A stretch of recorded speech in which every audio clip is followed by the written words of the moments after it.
This is Where We Live. I'm Lucey Nalpathanchel. It's flu season. Did you know influenza can impact marine mammals? Coming up, we learn about a project studying influenza among gray seals. So far, research has shown gray seals that have the virus don't necessarily die, unlike harbor seals, which have been found dead along New England's coast in recent years. Scientists want to know why. We'll talk with a researcher later in the show, part of a team that includes Mystic Aquarium. But first, Long Island Sound is an asset to Connecticut and New York. The estuary was once very unhealthy. Citizens and nonprofit organizations helped turn the tide, so to speak. One of the groups responsible is Soundkeeper Inc. A Connecticut native is the new soundkeeper of Long Island Sound. Bill Lucey is from Wilton, and he recently moved back to the state to take the job. He joins us in studio. Bill Lucey, welcome to Where We Live. Oh, thank you. Thanks, Lucy. I understand that you are the new Long Island Sound keeper. Tell us about this position. What do you do? Well, primarily I go out in a boat and do patrols on Long Island Sound. And how long has this soundkeeper position been around in this region? Why is it important? Well, back in the 80s, mid-80s, there was some concern about the health of Long Island Sound, and particularly 1987. Many people from the area know it was a large crash in oxygen levels in Long Island Sound. So over the next few years, different people mobilized, including Terry Backer, who was a group of commercial fishermen, decided to try and do something about it, and they used the Clean Water Act to go after municipalities that were dumping sewage into Long Island Sound, causing the crash of oxygen levels. When you mentioned the crash in oxygen levels, so it was runoff. What was going on? What was going into the water? So nitrogen is a primary driver of what we call hypoxia, when there's low oxygen below 3 milligrams per liter, or anoxia, which is zero oxygen. What happens is it feeds the sewage or other sources. It comes from the atmosphere. I mean, nitrogen is very common. It's the largest component of what we breathe. But when you have too much of it, just if you over-fertilize your garden, say a tomato, you'll get all plant and no fruit. Well, what happened in Long Island Sound is you had these incredible algae blooms and great growths of seaweed, and they all use oxygen at night during the dark phase of photosynthesis, plus they die. And as they decompose, the organisms that consume them use oxygen as well. So this was a dire situation. You mentioned your predecessor, Terry Backer, a commercial fisherman at the time, working to hold people accountable for what was being done to Long Island Sound. And that's where the Soundkeeper organization grew out from? Yeah, I believe he was the second Soundkeeper. The first one was the Hudson River Keeper. It was to basically give a voice to Long Island Sound, much like the Hudson River Keeper was giving a voice to the Hudson River. And now I believe there's 234 different keepers globally. I think 30 to 35 countries are represented, anywhere from Iraq to Colombia to Russia. There's keepers all over the place because most of the waterways on the planet are compromised in one way or another.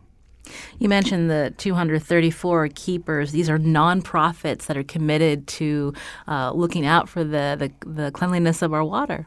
Yeah, they're from single individuals to larger groups. I'm going today. I'm heading to Maine to attend the Northeast Regional Waterkeeper Association or Waterkeeper Alliance meeting. So there'll be 25 waterkeepers, and we'll get together and strategize for what the next moves are into the future. It's an interesting term, waterkeeper. I understand that it's based on an Old English tradition. Yeah, there's a great book by, I believe his name was Dr. Montgomery, and called The King of Fish. And he looked at the old laws in Scotland and England about protecting salmon and banning dams and not blocking fish migration. So that is a 1,000-year-old tradition So yes, water keepers have been around a long time as a concept. I understand that you're a fish and wildlife biologist, also a Connecticut native. So I should say welcome back to Connecticut. Thank you. I understand your career has taken you around the globe. Tell us a little bit about yourself and how you got involved in this work. Well, I grew up in Wilton, and we fished Long Island Sound a lot for flounder and bluefish. We used to go up to Groton and take boats out of there and go fish off the shelf, fished for trout in the streams, bass in the lakes. So I went and pursued a degree in fisheries up at the University of Vermont, and that led me to a fisheries extension work in Guatemala and the Peace Corps. So I was a fisheries extensionist and sustainable agriculture extensionist for probably close to 3 years in Central America. And after that, I went and worked for the federal government up in Alaska as a fish and wildlife biologist for the U.S. Forest Service. Did that for about 7 years, and then there was a large initiative with the Sustainable Salmon Funding, and we created a watershed council. So I went to work for the city and the local fishermen and did that for 15 years or so, and then decided to move on to go back to the tropics. I guess maybe because when I was in the Peace Corps, I missed the mangoes and the bananas. So we moved to Hawaii. I went and worked for the University of Hawaii and was the manager for the Kauai Invasive Species Committee for the island of Kauai. And after a few years of that, I guess I decided I missed the fall and apples, and I have a lot of friends and family in the area. And so after a 30-year walkabout, I came back. And I guess one of the reasons I did that is because being in Alaska for so long, it's an incredibly pristine ecosystem. There is no limit on the number of seals and sea lions, and the bird migrations are incredible, and the forage fish, the crabs, I mean, they all go through cycles, but it's a very intact place. So I have a good sense of what a functioning ecosystem is supposed to look like.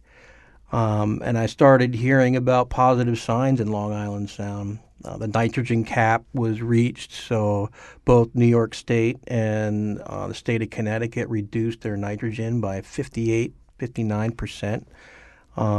After 15 years of working on, I believe, 106 different sewage treatment plants. They made great strides. Whales have come back. Seals have come back. So I said, wow, Long Island Sound's not dead, because I left in 1987 from Connecticut and returned in 2017. So I left in a really bad year, and I never thought the place would recover. But it's not recovered yet, but it's well on its way. Let's talk more about the life that we find in Long Island Sound. It's not dead, like you said, but in terms of the species that are in the water that are facing challenges. Yeah, well, the famous one is obviously the lobster.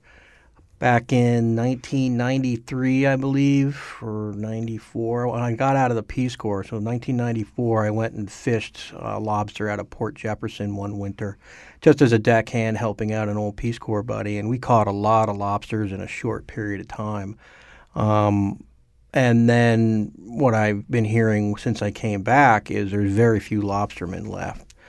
I have talked to researchers, and I believe it's 18 degrees Celsius is just tolerance level for lobsters. There's also issues with ocean acidification.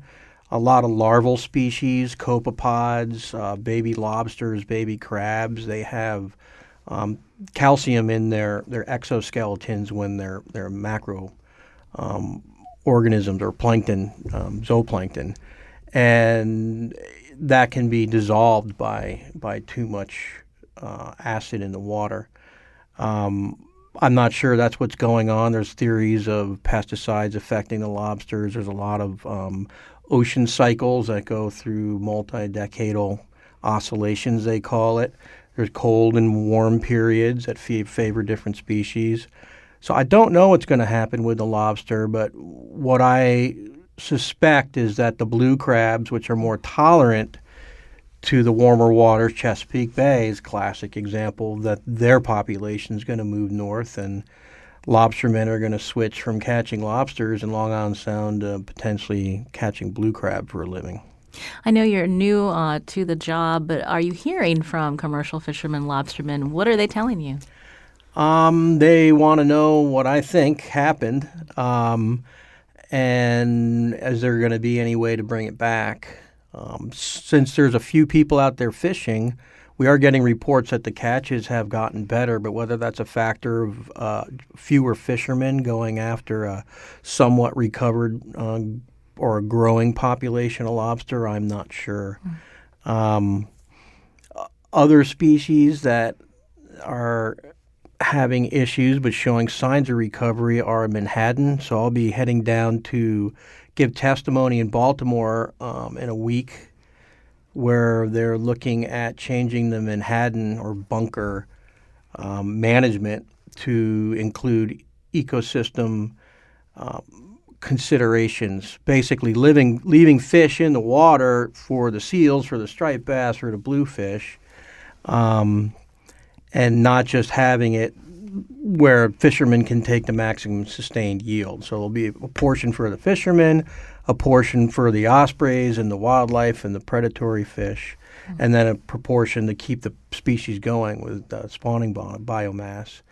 They have been recovering. There was a cap put on in 2012, and I've talked to a number of recreational fishermen mainly who's just been fairly amazed at the amount of bunker they've been seeing over the last few years in Long Island And this Sound. is a type of fish? Yes, bunker is a forage fish. Yes, it's the base of the food chain, one might say. Just the other day, yesterday, in fact, we were out patrolling the Hutchinson River over by Orchard Beach and the Bronx, Westchester County area, and there was a huge school of striped bass feeding on what's called pea bunker, their little 1 to 2 inch bunker. And there were 5 or 6 kind of birds feeding on them. There was loons. The striped bass were jumping out of the water. So all those animals were there feeding on Manhattan, which the locals call bunker. I was curious about the water quality, the dead zones that still exist in Long Island Sound. Is it worse on the western part of the Sound? Yes, it's worse for a couple of reasons. One, it's where the Long Island Sound necks down and turns into what's called the East River, which is really just an estuary arm. It's not really a river. So it's hard for the nutrients to flush out. So when they come in, they can settle out in that area. So we have high nutrients in there. And the reason we have that is because of all the people. The density of people in the area is huge. So there's a lot of sources of pollution from that high-density population. This is Where We Live. I'm Lucey Nalpathanchel. Bill Lucey is in studio with us today. He's the new soundkeeper of Long Island Sound, a role that includes regular patrols on the water, as well as advocating for marine life and the health of the Sound. After the break, we'll hear more about Lucey's role and his views on conservation efforts on the local and national levels.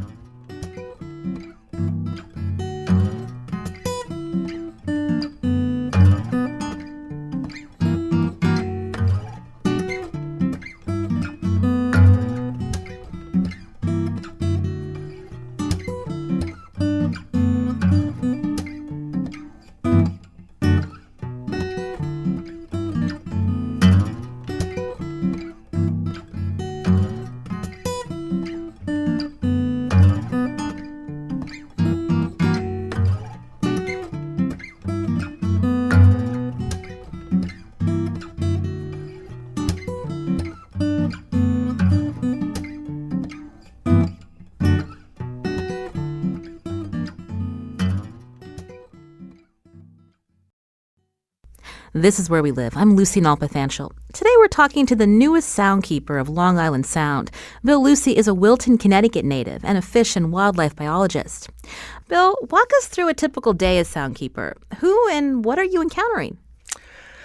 So, we have mitigation money. So this is yesterday. We went out, we fired up the boat, we took our green infrastructure team, which is part of our group, Save the Sound. They do dam removals for fish, wetland construction, rain gardens in cities.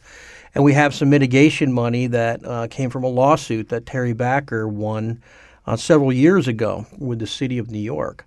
So we're looking, what can we do with this funding? So we took our green infrastructure team out in the boat and we slowly cruised along the shoreline and looked for areas where maybe we could fix erosion or clean up. I think we saw 9 abandoned boats that were blown up on shore. So in that situation, I would call the Coast Guard and notify them that we have a lot of boats here. Maybe we want to look for funding to help clean them up, do a beach cleanup, get some local groups involved. If there's an area where maybe we can use dredge material from a local river and create a wetland off to the side to increase wildlife habitat, that's one of the projects we looked at. Yeah, I mean, there's really no typical day. We might get a report from a citizen that says, hey, I smell a sewage smell over by this pipe. So we'll send out we have a lab where we can test for sewage and other water quality parameters. So we'll go take a sample bottle, we'll incubate it in our incubator, and then we'll read the results. And if it's a high level of bacteria that exceeds federal or state standards, we'll notify the town. And we'll say, hey, you've got a broken sewage pipe here. You're in violation. I suggest you guys go take a look and fix it. And what I'm finding is about half the towns are responsive, and they'll go out and they'll get the crews out there and jackhammer through the sidewalk and find the problem and fix the pipe. And other towns aren't so responsive, and the ones that aren't, we email them several times. We give them a pollution report. We call them, and then we utilize our legal team to put more pressure if that's what's needed to keep the sewage from flowing into the water. Now, you kept mentioning we. So the Soundkeeper, you work both in Connecticut and New York. It's a part of a merger between Connecticut Fund for the Environment and Save the Sound. Talk about the team that you're working with.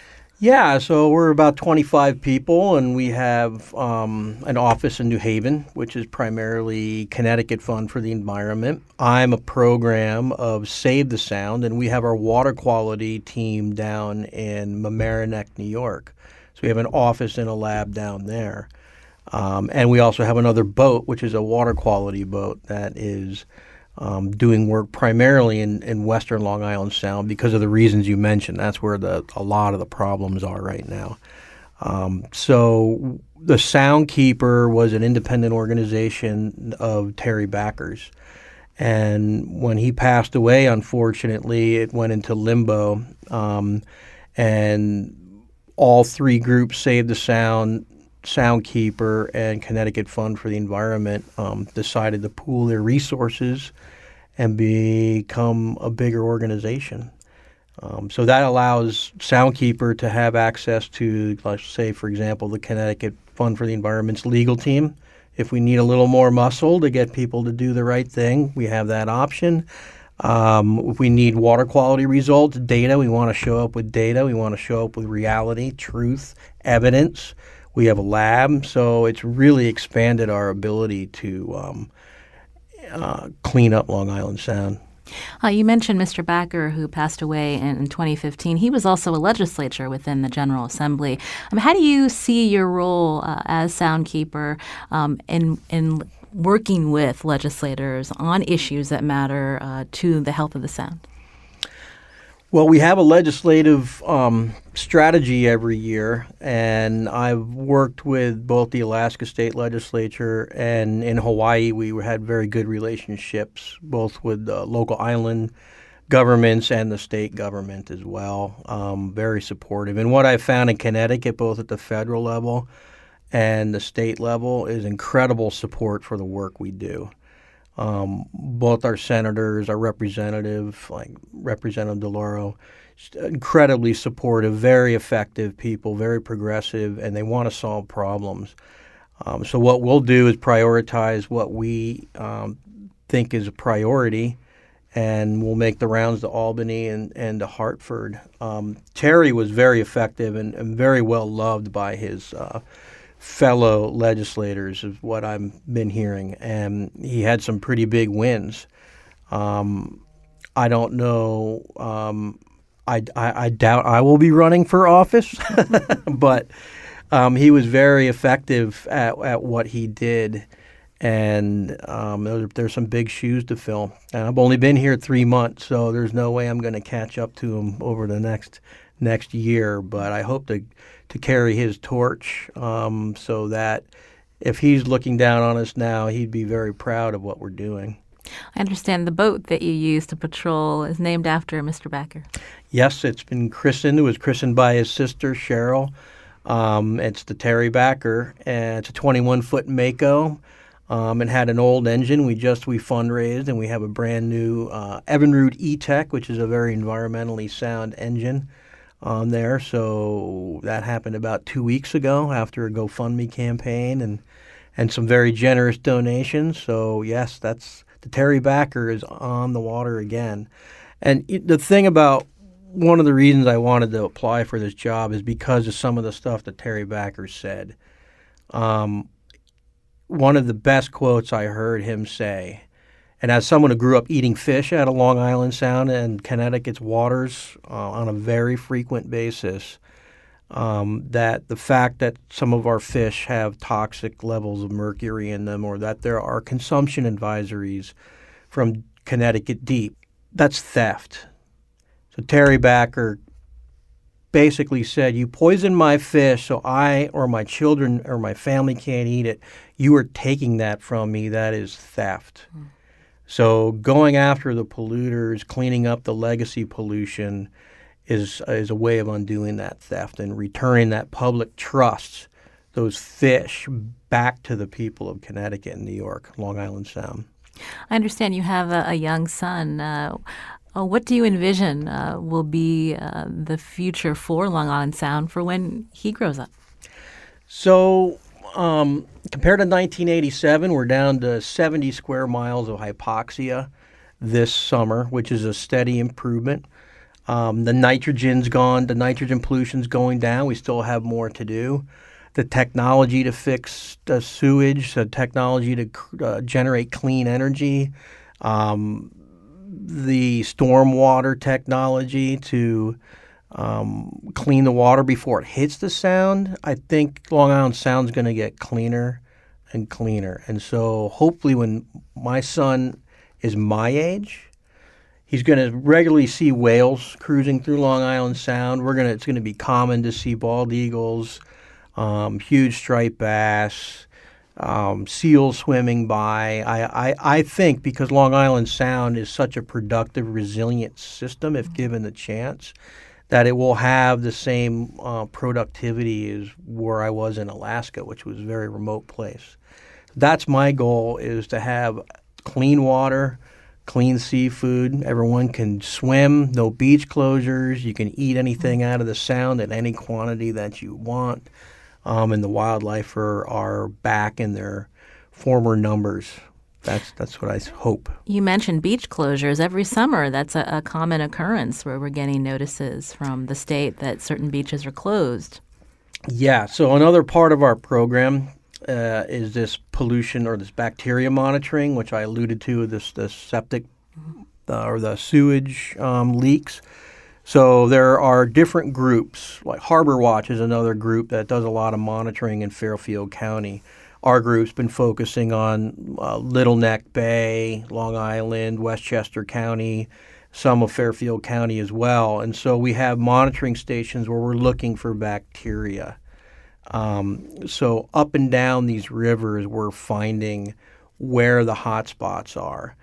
And once we find out where the hot spots are, we can go in and find out where the broken pipes are. And once those broken pipes are fixed, when it rains, it doesn't combine the sewage with the stormwater, which means the beaches won't be getting this dirty water during rainfall. That's usually what closes the beaches, is rain, and it overflows sewage in certain areas, and then you get bacteria, and they have to close the beaches. So that's kind of the goal, this long-term monitoring, is to find out where the problems are and fix all of them so the beaches stop getting closed down. This is Where We Live. We're talking with the new Long Island Soundkeeper, Bill Lucey. You mentioned earlier green infrastructure. It sounds like there's a lot of commitment from the people who work at these nonprofits. But what can the average citizen be doing to help you in your work? Well, wherever you live, it would be wise to have low flow showers, LED light bulbs, all the green infrastructure that you can purchase at the store right now. Buy local food. If you have a yard, don't use chemical fertilizers on it. Keep all the leaves that fall from your trees. Each tree has the amount of leaves that fall that cover its root system typically. So put those in a wire cage and compost them and use those to feed your lawn and feed your trees to keep that nitrogen from heading out into sound. Um, and what we really would like people to do is if you see a problem, if you're concerned about beach closures, call us. Call Save the Sound. We have uh, different websites. You can call me directly, actually, at 203 854-5330 if you see a broken sewer pipe or if someone's illegally dumping. And stay involved, become a vigilant citizen, and send in pollution reports to us. Because if we know where the problems are, then we can fix them.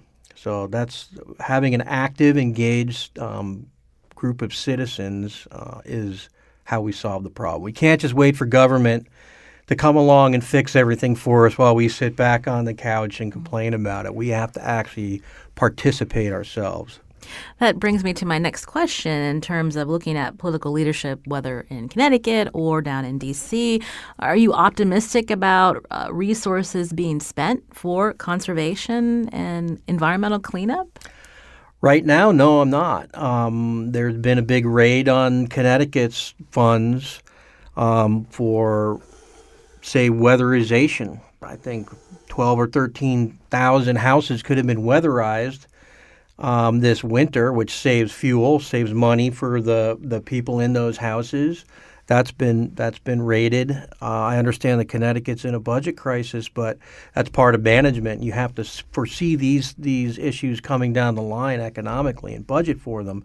What you don't want to compromise is the long-term investment. So if you invest in clean Long Island Sound and you invest in an energy efficient towns and stormwater infrastructure, those dividends will pay off for 100 years. If you cut those now, you're just putting off those gains for a longer period of time.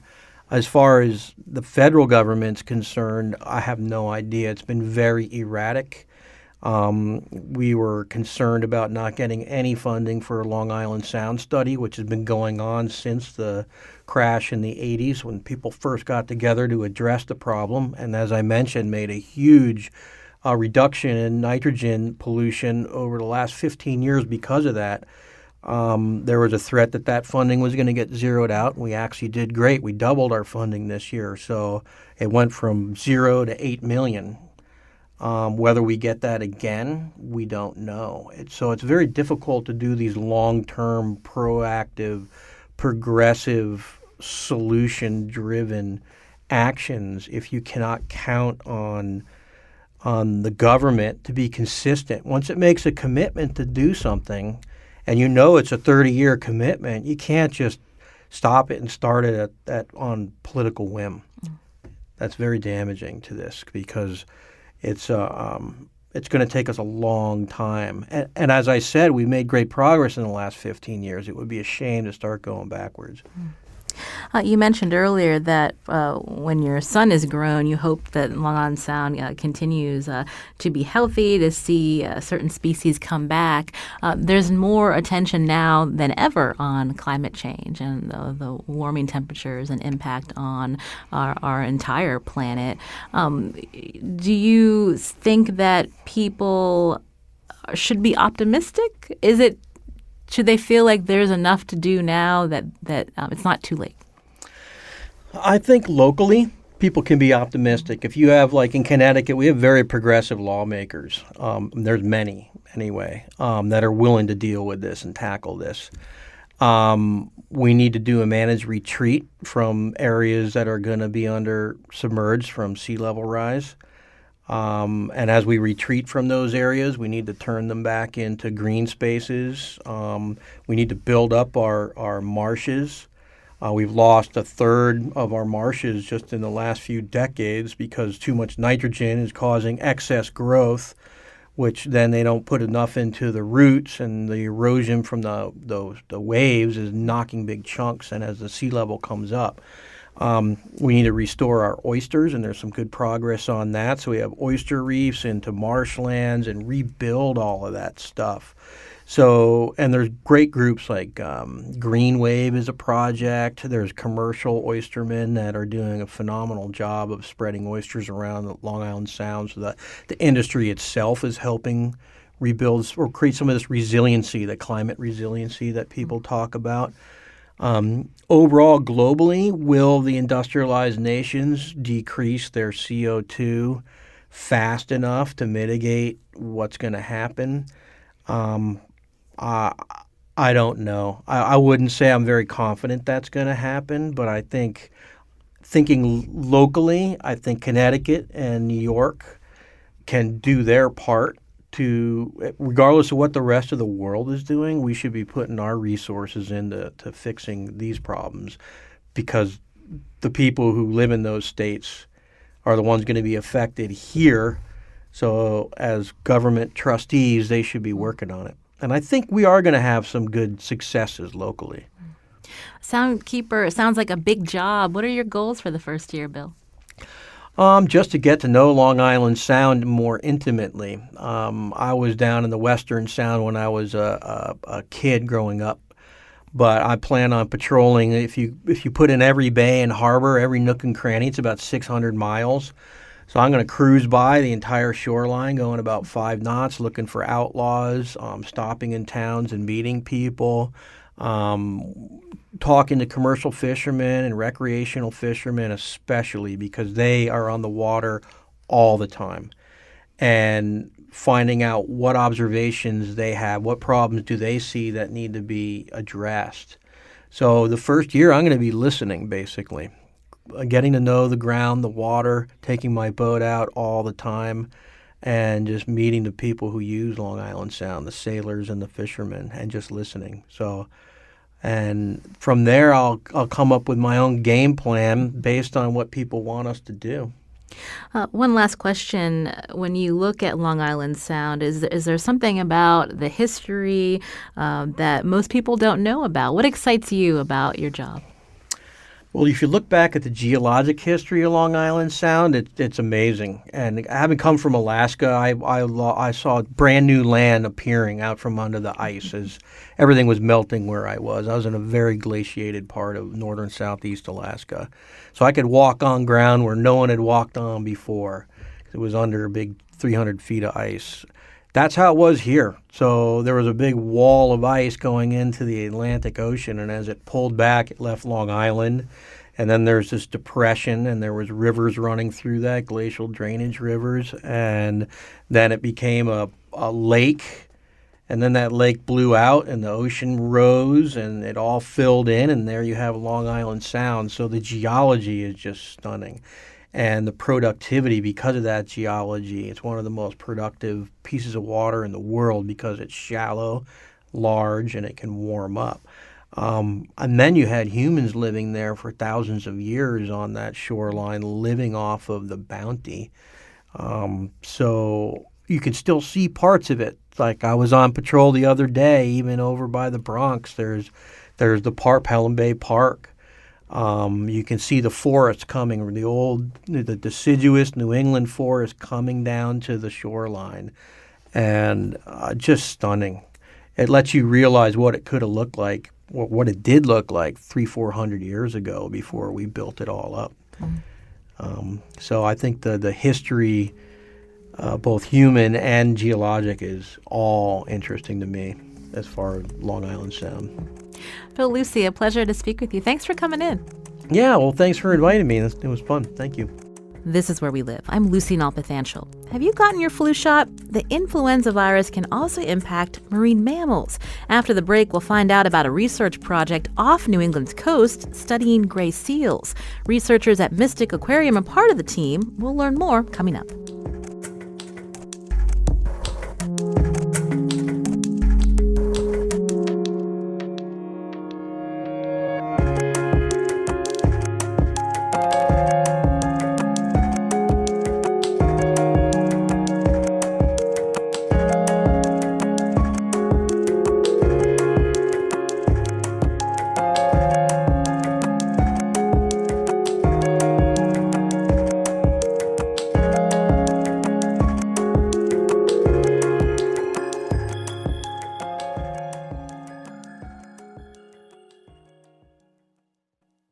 This is Where We Live. I'm Lucey Nalpathanchel. Flu season is upon us. It's a dreaded time of year filled with coughing, sneezing, and the copious amounts of hand sanitizer. But did you know that the virus is also a concern among some non-human species? Marine mammals, to be exact. Here to tell us more is Dr. Wendy Purrier. She's a researcher at Tufts University. Dr. Purrier, welcome to the show. Hi, how are you doing? I'm doing well. So I understand we know that influenza affects humans, but it's also a virus that can impact marine mammals? Yes, it is. So it is primarily found in the natural reservoir of wild birds. So there's actually a lot more forms of influenza than we think about from year to year of those that infect humans. And we're starting to learn that a lot of those variants are probably infecting and circulating marine mammals as well. When we talk about marine mammals, specifically your research is dealing with seals? Yes, primarily. So we're interested in marine mammals kind of across the board, but the majority of the work that we do is based largely in seals that are prevalent in the Northeast region. So we do a lot of work with gray seals and then harbor seals and some harp seals that also come in through the stranding network to places like Mystic Aquarium and the National Marine Life Center. So if we visit the Cape in the summer months, we may see these seals when we're at the beach. Exactly. The dominant seals that we see around New England would be the gray seals and the harbor seals. The bulk of our work is actually in gray seals because, as it turns out, one of the largest pupping colonies for great seals outside of Canada is actually right here in Cape Cod. So there's a large pupping colony off of an island off of Nantucket called Muskegon Island, and then off of South Monomoy, which is below Chatham. When we're talking about influenza in marine mammals, when they contract this virus, does it always result in death? So, no, that's actually something that is part of our research, and it's a developing story. So it had been believed until recently that influenza was a spillover into marine mammals. So it was circulating primarily in wild birds, and it circulates primarily in wild birds, but that every now and again a form of the virus would spill over or trickle into a marine mammal, and there would be this large mortality event. And previously that's only been seen in harbor seals, and it had primarily been in New England. The first reported case of one of these mortality events was in the late 70s. The most recent one that we've had here was in 2011, and then the most recent globally was in 2014, 2015 in the North Sea region. So that's what had been seen previously, that you get these mortality events in harbor seals. In 2013, we started to partner with a lot of organizations around the New England area to see if a virus is actually out there circulating in the animals outside of these events where we see animals, show up sick and dying. And as we found out, it is quite prevalent, at least in the gray seals. From 2013 on, each time we've gone out to look, which is usually during the pupping season each winter, we find anywhere from 5 to 20% of the animals have influenza. But as far as we can tell, they're not showing any clinical signs of disease from having this virus. You mentioned shorebirds, so when we're talking about the virus being transmitted, is it through their fecal material that's left on the beach? I'm curious about the transmission. Yeah, so it's a really interesting question, and that's one of the things we're trying to get to. We don't have the answer for that yet because it's still pretty new information that seals regularly have influenza. The assumption is that it is likely coming from birds, and the follow-up assumption from that would be that it's probably from fecal material on the beach or environmental maintenance of the virus, so the virus can survive for quite some time in the water or in soil. So perhaps being shed fecally from birds, and then seals are coming into contact with it as they're on the beach. But it's still not clear. It could also be a different form of influenza that's circulating just within the seal. It could be going back and forth between seals and shorebirds. We simply don't know yet. What about relationships when there are nor'easters, or the fact that when I think about when I go to the Cape and you see so many seals, and with that come the sharks, and with the presence of predators, does that impact how often this virus can be transmitted among these seals? Yeah, so another one of the things that we're trying to figure out is how these other external factors may contribute to transmission of influenza, but also other infectious disease. But focusing on influenza, there are a lot of different things that will impact an animal's behavior. So when there are sharks present, the animals are more likely to all haul out onto the beach together, and that could potentially create a scenario where there are more seals in closer proximity to one another, perhaps making it easier for them to transmit virus amongst one another. There's also a phenomena that we've seen, though it's not well documented yet, but we're seeing evidence that when there's nor'easter events that come through, there's a large wash-up of surf clams that happen. And when there are all these surf clams on the beach, there's a huge number of gulls that come down onto the beach to feed on the clams. And we end up seeing, when we look at influenza in the gulls, that there's actually a spike in prevalence of influenza in the bird population. So perhaps it's because the animals are coming into closer proximity to each other as well. Perhaps there's a connection with the clams that has yet to be sorted out. And these are all things that we need to look at closer. We're talking about influenza among mammals, specifically marine mammals, with Dr. Wendy Purrier at Tufts University.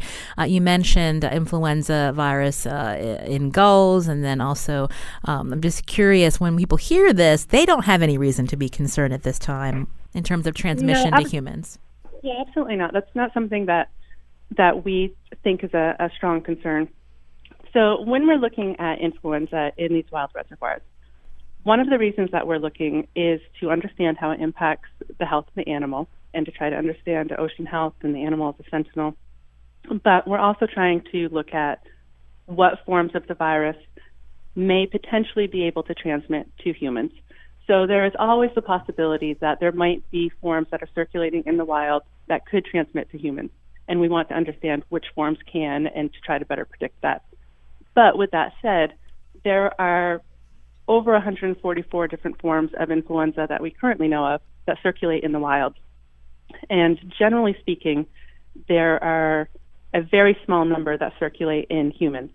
So H3N2, H1N1 are the primary forms that circulate seasonally in the human population. We also come into contact with animals on a regular basis that have influenza on a regular basis. So there is influenza in horses, in cats, in dogs, in pigs, in poultry.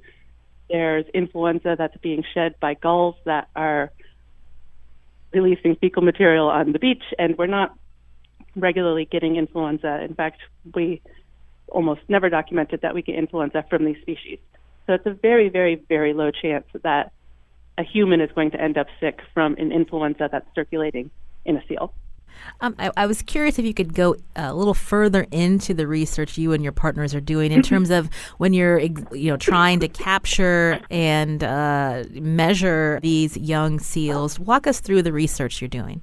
Okay, so when we're looking at the active captures with the gray seals on the islands off of Cape Cod, it's a partnership with several different organizations. So we work very closely with NOAA and the Northeast Fisheries and Science Center.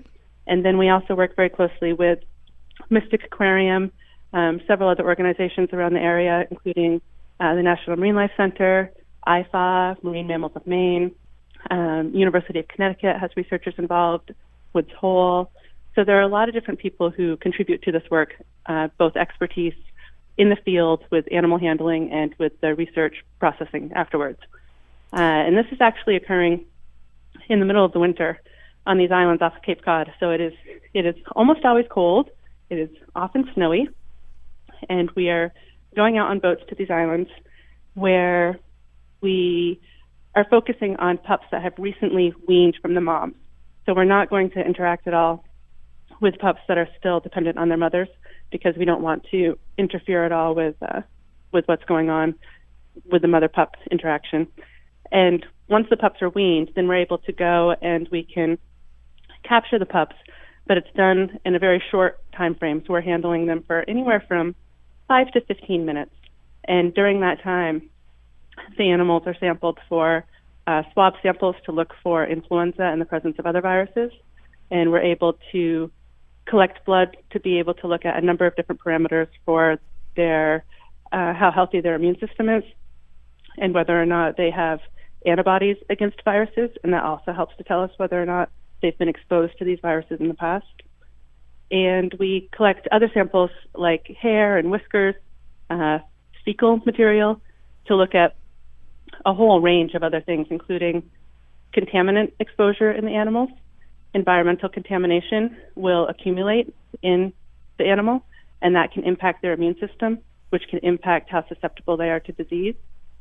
It also helps to give us information on the diet of the animal, the overall health of the animal, and all of these different features feed into this overall analysis of trying to understand all of the different components that are impacting how susceptible an animal might be to something like influenza and how it might pass on within seals and to other animals. I understand the gray seal pupping season begins next month, and you mentioned a little bit about the research, but how do you and your partners prepare for that? Lots and lots of preparation and lots of time. So we end up having just piles and piles and piles of boatloads of material that we need to bring out to the islands. So just the front end support to be able to stay out on the island is a huge amount of effort and resources, because we're staying off in these locations where there's no electricity, there's no running water, it's the middle of winter. So we end up actually camping out there for anywhere from a few days to 5 or 6 days. And the Monomoy Refuge is actually been an incredible support, and the Fish and Wildlife Service, National Park, to support us being out on Monomoy. We end up staying in the innkeeper station on South Monomoy when we're in the field there. And then currently we end up day tripping out to Muskegon Island. So there's a lot of prep to bring out all the food and the water and fuel and our lab equipment and all of the sampling supplies and all of the emergency supplies and getting all of the different protocols in place and making sure everybody's trained. So there's several months of preparation that goes in ahead of the season before we even put boots on the ground. And this isn't the first year you're doing this. How many years now have you been looking into influenza among these gray seals? The first year was in 2013, which was a kind of an exploratory project because, like I said, we had only ever seen influenza in harbor seals when they showed up in these mortality events. So we weren't really sure that we were going to even find it in gray seals. 2013 was the first year that we went out with a small sampling scheme on Muskegon Island, and we're actually pretty surprised that we found a high prevalence of influenza. So that began the study, which has grown and expanded since then, and has been every pupping season since 2013 up through until current. Are there any other similar research projects going on in other parts of the world related to influenza among marine mammals, specifically the seal population? In terms of this sort of study, not that I'm aware of, traditionally it has been that when there's a mortality event, there are efforts put into place to try to understand what caused that mortality event. And in those instances, there's work done that surrounds the mortality event, and then that work comes to a close when that mortality event comes to a close. As far as ongoing surveillance to try to understand how influenza is circulating in the wild, this is really one of the main studies that's being done that I'm aware of globally. Dr. Wendy Purrier is a researcher at Tufts University. We'll be interested in following up with you. Absolutely. Thank you so much for your time. This is a lot of fun. Senior producer Lydia Brown produced today's show. Our technical producer is Kion Wolf. Go to our website, WNPR.org/where we live for more about the show. I'm Lucey Nalpathanchel. Thanks for listening.